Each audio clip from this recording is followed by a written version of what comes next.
بلکہ ہمارے امام احمد رضا خان فاضل بریلوی نے لکھا ہے، آپ فرماتے ہیں کہ سجدہ قبور بالاتفاق حرام ہے، اور طواف قبور بالاتفاق حرام، زیارت قبور بالاتفاق جائز ہے، بوسہ قبور مختلف فی ہے، احوط یہ ہے کہ نہ دیا جائے، یعنی بوسے سے بھی اگر گریز کر لیا جائے تو کسی کو کوئی اور شائبہ نہ ہو تو یہ بھی بہتر ہے۔ لیکن خیر بوسے کے بارے علماء قائل ہیں، اس پر دلائل بھی موجود ہیں، لیکن قبروں کے سامنے یوں ہی کھڑے ہو جانا اور کھڑے ہو کر کے یوں سر جھکانا یہ جائز نہیں ہے۔ علامہ اقبال کہتے ہیں کبھی تم نے دیکھا کوئی کتا بھی کسی کتے کے آگے سر جھکاتا ہو؟ یہ تو اس کو بھی پتا ہے کسی کے آگے سر نہیں جھکانا۔ حضرت مجدد کی تعلیم کیا تھی؟ یہی بات کہی تھی اکبر نے کہ سجدہ نہیں کرتے تو ساری جھکا دی، آپ نے فرمایا نہیں جھکاؤں۔ پھر اس نے آپ کو دربار میں بلوایا، سازش کی، دروازہ چھوٹا رکھا کہ حضرت مجدد الفسانی جب داخل ہوں گے تو سر جھکا کے تو گزریں گے، تو کہوں گا لو سر جھکا ہی لیا، لیکن جن کے سر کو اللہ بلند کرے کون جھکا سکتا ہے؟ حضرت مجدد جب دروازے پہ پہنچے تو سمجھ گئے کہ یہ میرے لیے ایک جال بنا گیا ہے کہ جھکوں گا تو گزروں گا۔ آپ نے پہلے اپنی ٹانگیں داخل کی تو اقبال خراج پیش کرتا ہے، حاضر ہوا میں شیخ مجدد کی لحد پر، وہ خاک کے زیر فلک مطلع انوار، گردن نہ جھکی جس کی جہانگیر کے آگے، جس کے نفس گرم سے ہے گرمی احرار، وہ ہند میں سرمایہ ملت کا نگہبان، اللہ نے بر وقت کیا جس کو خبردار۔ اس لیے کسی کو اپنے سامنے جھکانا یا کوئی میرے لیے کھڑا ہو، حضور نے یہ بھی فرمایا کہ جو شخص یہ ارادہ رکھے کہ میرے لیے لوگ کھڑے ہوں اپنا ٹھکانہ جہنم میں تلاش کرے۔ آج خود اگر کوئی کھڑا ہو جائے تو یہ اس کی مرضی، اور حضرت سعد آئے، حضور نے فرمایا قوموا الی سیدکم، یہ تمہارا سردار آیا، اس کا اٹھ کے استقبال کرو۔ لیکن اگر کوئی خود چاہے کہ میرے لیے کھڑے ہوں تو اس کے لیے یہ وعید فرمائی۔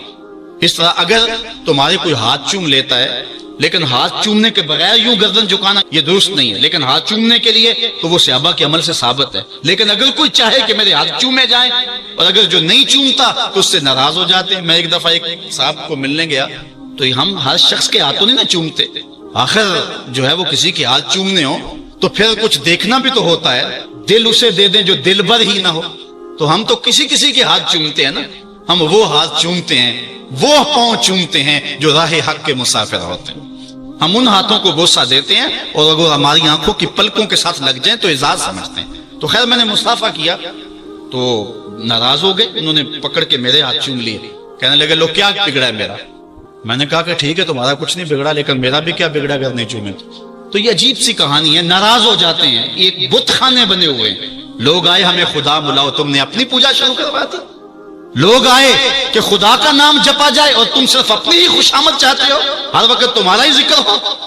میں کتنے آراس کو جانتا ہوں جہاں اللہ رسول کا ذکر نہیں ہوتا، پیر کا ہی ذکر ہوتا ہے، کرامتیں بیان ہوتی ہیں، اور پھر آج کل جھوٹی کرامتوں کا ایک کاروبار چلا، عجیب رنگ ڈھنگ ہے، عجیب بات ہے، خوابیں گھڑی جا رہی ہیں، کرامتیں گھڑی جا رہی ہیں۔ میرے پاس بھی کئی لوگ آئے خوابیں لے کر، جی یہ ہم نے دیکھا ہے، میں نے کہا تم نے دیکھا ہوگا، میں نے نہیں دیکھا ہے۔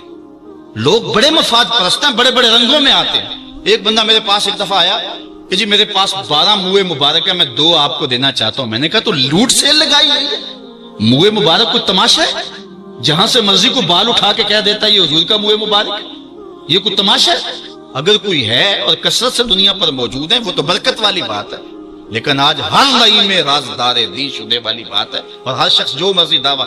ایک بندے نے ایک دن مجھے رات کو فون کیا، جناب کہاں ہے؟ میں نے کہا گھر میں۔ کہنے لگا باہر نکل کے دیکھو۔ میں نے کہا کیا ہے؟ کہا جی آسمان کی طرف دیکھو۔ میں نے کہا ہوا کیا ہے؟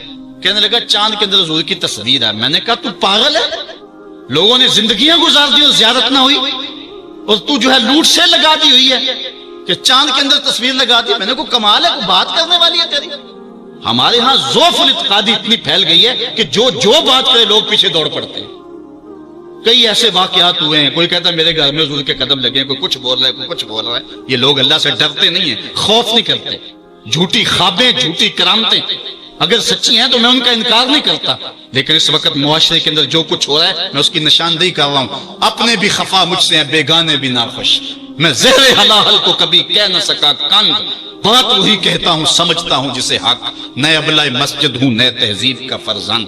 میں کہتا ہوں اگر جھوٹوں کے پیچھے چلو گے رسول اللہ ناراض ہو جائیں گے تم سے۔ یہ جرأت کیوں کرتے ہو؟ یہ ہمت کیوں کرتے ہو؟ کیوں جھوٹے دعوے کرتے ہو؟